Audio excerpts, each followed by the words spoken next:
Jacinta Cullen, I wish you the best of luck as well. Lots to talk about this morning in the political sphere, and we can bring in the Treasurer, Josh Frydenberg. He joins us now from Melbourne. Treasurer, good morning. Let's get it out of the way early. What's your tip for tomorrow night? Oh, sorry to disappoint you, Michael. I'm a big fan of the Doggies, but this time I'm going with the D's. I mean, you have to go back to the early 60s to remember when they last won a premiership. Back in the days that the Beatles were travelling around the country and you could get a pie or a beer for 20 cents. Those days are long gone, and I think they are deserving of a premiership after their great season. I think it's going to be a hard day's night for them anyway, but we'll press on. Let's talk about this big speech you're giving today. Do you support Australia committing to net zero carbon emissions by 2050? Well, I certainly see it in our interest being part of these global agreements, and many countries, over 100, have agreed to net zero. So we're making progress internally in respect to that target. We haven't made any formal decisions yet, Michael, but today's speech is about the changes that are occurring in financial markets as a result of climate change. Whether it's been the Industrial Revolution or the digital age, financial markets have always factored in these significant structural shifts, and climate change is no different. And this is having an impact on Australia because we're so heavily reliant on foreign investment, whether it's direct foreign investment, which is worth around $4 trillion today, whether it's our domestic banks that get about 20% of their funding from overseas, or indeed whether it's our government bonds, about half of which are bought by foreign investors. And I want to make sure that Australia, on the one hand, is not disadvantaged by this structural shift in financial markets, and on the other hand can take advantage of it by getting new investments in renewable energy and other sustainable initiatives. So on that basis, and you've been quite vocal about what capital markets are doing, where we can all see it. So on that basis, capital markets would think it's an absolutely crazy idea to fund a new coal-fired power station in Queensland, right? Well, again, capital markets will make the decisions based on what they assess as risk, and we're already seeing that. But you know them. The portfolio there's no capital markets. There's no fund manager in the world, no finance body that's going to get behind this coal-fired power station that the government is committed to at least doing a feasibility study into.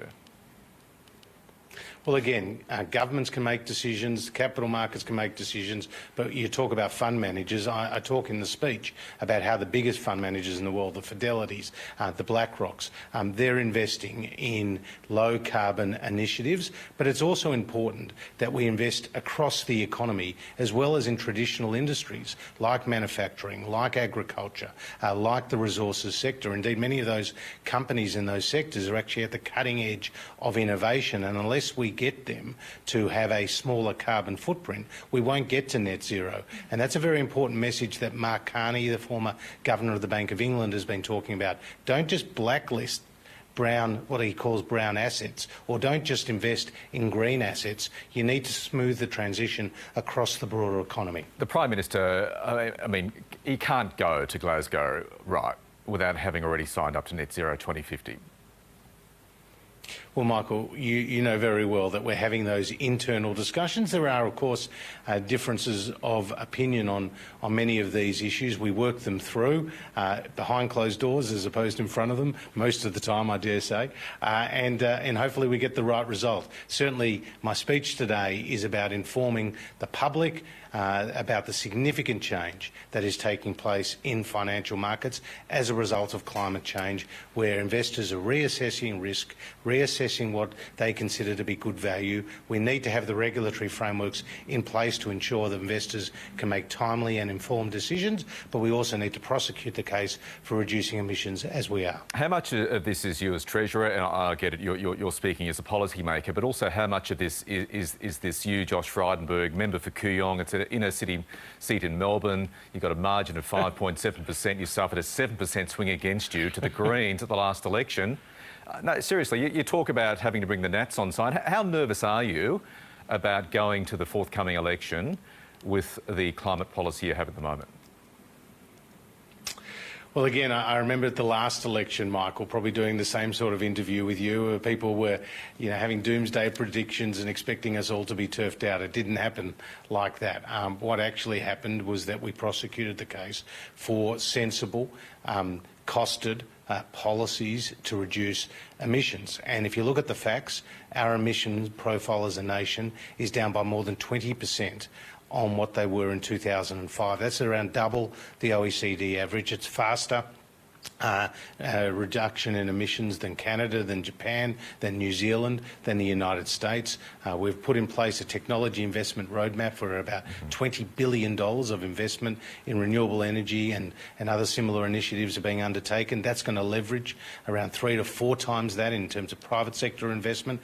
We're obviously focusing on hydrogen. We've got new partnerships with other countries like the UK, the US, Singapore, Germany. So we've got a lot of work underway. It's about communicating what we're actually doing so the public understand that we are making very significant progress in this regard. We're also covering this morning, moving to another topic, the Tamil family, the Nadeslingam family.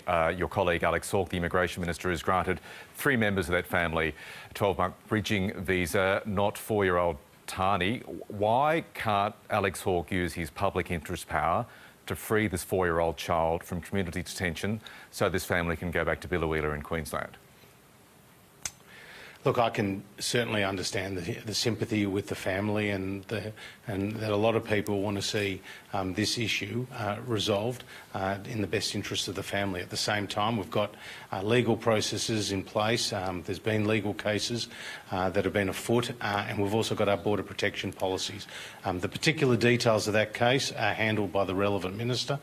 You can put that to him. But what I can say is that we always are seeking to ensure that where there is flexibility, we can implement those changes, but at the same time ensuring that we've got a border protection policy with integrity. But we're talking about a 4-year-old child here, Treasurer. I mean, how does that sit with you as a father? Well, I can tell you that it's very important that we have, as we've always had, a generous humanitarian policy intake with respect to refugees. Is what is happening here humanitarian, in your view? Well, again, there are legal policies afoot, and you are asking me to put myself into that position. The minister will make determinations based on the evidence that's available to him, and as you know, there are many victims of the failures in border protection policies over the years. We have avoided the lives being lost at sea. We have avoided, some of the catastrophes of the past. Our focus is ensuring we have an orderly program and that we also have a generous humanitarian offshore resettlement program. Just very quickly, Treasurer, before we go, we are out of time, but I do want to ask you about John Elliott. He died at the age of 79, a big political figure, a big business leader. What's his legacy in your view? Well, he had a huge impact on the corporate world, on the political world, on the sporting world. He was a very proud Victorian. I think his legacy is that he certainly championed at the Carlton Football Club much change that led to premierships within the Liberal Party. He was very committed to good government, and within the corporate world he was a bit of a raider.